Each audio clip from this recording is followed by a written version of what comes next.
Bonjour les CM1. Alors aujourd'hui vous avez deux exercices, l'exercice 1 page 90, l'exercice 3 page 90 qui n'étaient pas faciles. Alors n'hésitez pas à regarder la vidéo plusieurs fois si vous ne maîtrisez toujours pas le propos.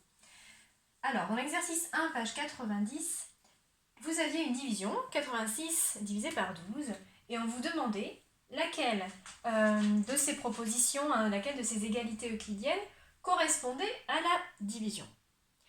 Alors le problème, c'est que toutes faisaient bien le nombre 86. Sauf que il y en avait qui ne représentaient pas 86 divisé par 12. Nous, on voulait que le partage se fasse en 12. Ça veut donc dire qu'on va avoir 12 fois quelque chose. Regardez ici dans la première proposition. 8 fois 10 plus 6. Alors ça fait bien 86, mais là, on n'a pas du tout partagé en 12. Là, on a partagé en 8 ou en 10, peu importe, mais en tout cas, il n'y a pas le nombre 12 qui apparaît. Celui-ci ne convenait pas. Il ne représente pas la division par 12. Pour les autres, il y avait bien le nombre 12. Pourtant, il n'y avait qu'une seule solution qui convenait. On vous demandait laquelle de ces égalités correspond. Il n'y en a qu'une qui correspond. Alors, on va essayer de trouver. Il y en a une qui déjà vous paraît peut-être un peu bizarre. La dernière, où on enlève. Effectivement, quand on fait un partage, pour que ce soit équitable, on partage un certain nombre de choses, il y a un reste, mais à aucun moment, le reste ne peut être négatif. Ça veut donc, si un reste négatif, ça veut dire qu'au départ, j'ai donné plus que prévu. C'est pas possible. Si je n'ai que 86 perles, j'en ai pas 10 de trop. D'accord? Si j'en ai 86, le problème c'est que 12 fois 8, ça va faire 96. J'ai pas 96 perles. Donc celui-ci ne convient pas. On ne peut pas avoir une soustraction à la fin. Il nous reste ces deux propositions. 12 fois 7 plus 2, 12 fois 5 plus 26. Et là, normalement, vous deviez tomber sur la bonne réponse qui était 12 fois 7 plus 2. Celle-ci n'était pas bonne. Pour la simple et bonne raison, c'est que le reste était beaucoup trop grand. S'il me reste 26 choses à partager alors qu'on est seulement 12, je peux donner plus de choses à chacun. 26 choses, c'est plus grand que 12. Le reste est beaucoup trop grand. Je peux redonner d'ailleurs deux éléments à chacun. Ce qui se passe du coup ici. C'est pour ça qu'on a 7, c'est-à-dire 2 éléments de plus chacun. Donc la bonne réponse était 12 fois 7 plus 2. Ensuite, l'exercice 3, pas évident du tout. Vous aviez dans l'exercice 3 des propositions de décomposition du nombre 128. Alors, il y avait la proposition A. 128, c'est 100 plus 20 plus 8. Oui, ça fait bien 128. Pour la proposition B, c'est de dire que 128, ça peut aussi s'écrire 80 plus 40 plus 8. Si vous faites le calcul, ça fait bien 128. C, 120 plus 8. D, 70 plus 58. Et enfin, E, 90 plus 36 plus 2. Donc, toutes ces additions-là font bien 128. Pourquoi est-ce qu'on a choisi cela ? Eh bien, c'est pour faire des divisions plus facilement. Parce qu'en fait, on va devoir partager des nombres assez grands. Et pour les partager, on va le faire en plusieurs étapes. Et ces étapes vont correspondre aux différentes décompositions. Alors, si je veux partager le nombre 128 en 5, par exemple, je vais utiliser quelque chose qui se partage facilement en 5. Si je veux partager en 10, quelque chose qui se partage facilement en 10.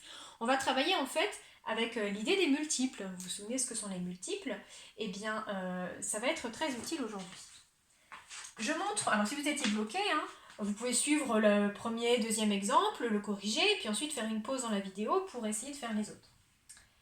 Petit a, on veut partager 128 en 10. On va faire 128 divisé par 10.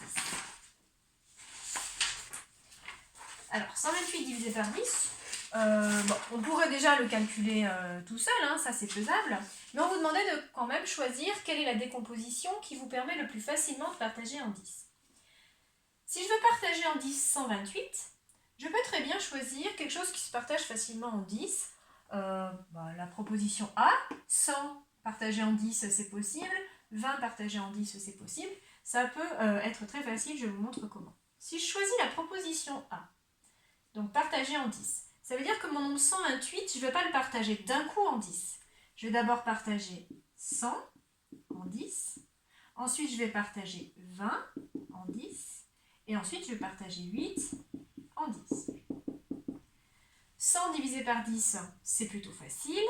Je trouve la réponse, ça fait 10. 20 divisé par 10, ça fait 2. Et 8 divisé par 10, ben, c'est pas possible. Ça veut dire qu'il va me rester 8. Le 8, je ne peux pas le partager en 10, et ben tant pis, je le laisse. En quoi ça m'aide? Qu'est-ce que j'obtiens? Je voulais faire 128 divisé par 10, eh bien je l'ai fait, mais en plusieurs étapes. Au départ, j'ai partagé 100, ça me donne 10 chacun. Ensuite, j'ai partagé 20, ça me donne 2 chacun. Et comme reste 8. Combien chacun a-t-il eu? Quel est le quotient? Eh bien, c'est 12 et il va rester 8.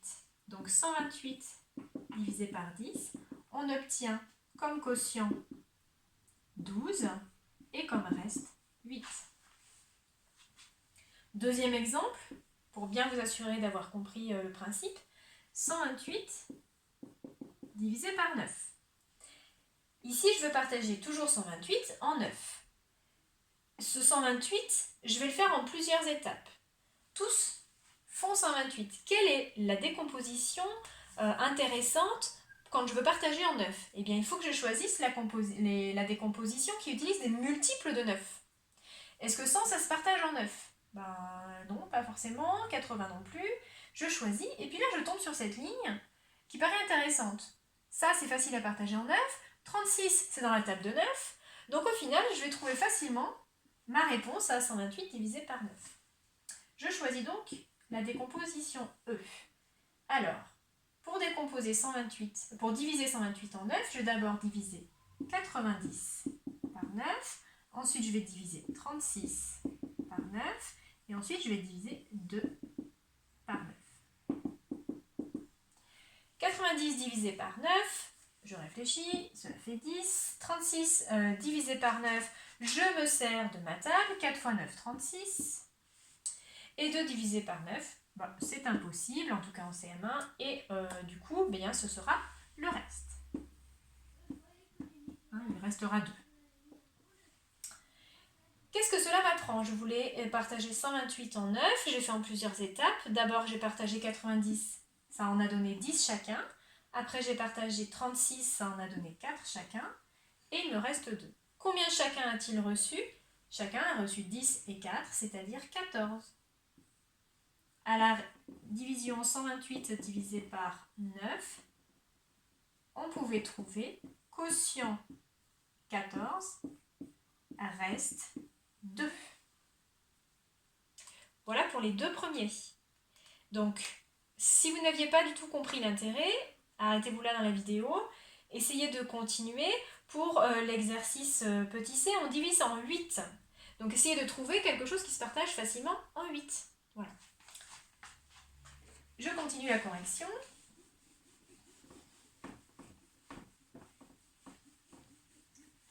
Donc, petit c, on a dit 128 divisé par 8. Qu'est-ce qui se partage facilement en 8? Eh bien, on a ici la décomposition B qui n'utilise que des multiples de 8. 80, 40 et 8. Et tout ça, je vais pouvoir les diviser en 8. 80 divisé par 8, ça donne 10. 40 divisé par 8, c'est dans la table de 8, c'est 8 x 5 qui fait 40. Et 8 divisé par 8, 1. Alors j'ai donné en plusieurs étapes, j'ai donné en 3 étapes. D'abord, j'ai pris 80 éléments, j'en ai donné 8 à chacun. Après, j'ai pris 40 choses, j'en ai donné 8. J'ai pris 80 choses sur mes 128, j'en ai donné 10 à chacun. J'ai pris ensuite 40 sur mes 128, j'en ai donné 5 à chacun. Et il me restait 8 choses à partager, j'en ai donné une à chacun. Ce que chacun a reçu, c'est ça. 10, après 5 et après 1, ce qui fait 16. Donc 128 divisé par 8, on va avoir comme quotient 16. Et il ne reste rien. J'ai pu tout partager. Le reste, 0. Petit d, 128 divisé par 30. Je dois choisir quelque chose qui se partage facilement en 30. Alors 30, c'est un grand nombre, mais regardez, c'est en fait 3 dizaines. Donc qu'est-ce qui va bien avec 3 ? A priori, la réponse C, ici il y a 12, ça va bien avec la table de 3. Donc on pourrait prendre la méthode C, la décomposition 120 et 8. 128 divisé par 30, je vais d'abord partager 120 en 30 et ensuite 8 en 30. Combien de fois 30 pour faire 120? Combien de fois 3 pour faire 12? C'est 4. Il me faut un 0. Non, pardon, le 0 est là. Donc 4 fois 30, ça fait bien 120. Et 8 divisé par 30, ce n'est pas possible. Donc j'aurai un reste. Il va rester 8. Combien chacun a-t-il reçu? Chacun a reçu 4. Donc le quotient, moi j'ai juste mis 4. Il reste 8. Voilà, 128 divisé par 30.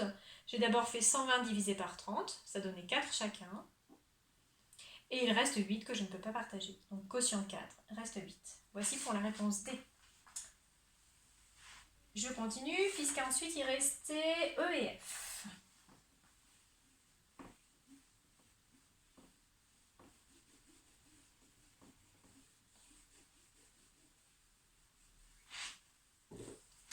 Alors, pour le E, 128 divisé par 7. Alors, je cherche quelque chose d'intéressant pour partager en 7, des multiples de 7. Pas forcément, pas forcément. Et puis, paf, là, je tombe sur 70 et 58 qui se rapprochent des nombres dans la table de 7. Donc, allez, on y va pour la méthode D. Au lieu de partager 128 en 7, je vais partager d'abord 70 en 7 et ensuite 58.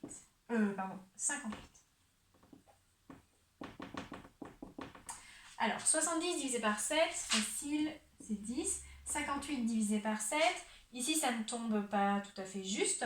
Je peux faire au maximum 8 fois 7, 56. Et dans ce cas-là, il me restera 2. Donc, qu'est-ce que j'ai pu donner à chacun? Eh bien, j'ai pu donner 10 dans un premier temps, et puis 8, c'est-à-dire 18. Donc, 128 divisé par 7, qu'est-ce que ça donnait? Quotient 18, et le reste, 2.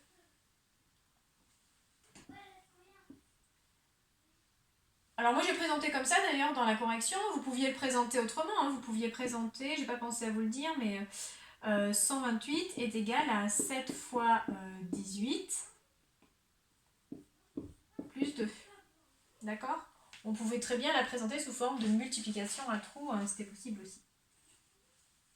Pour le petit f, vous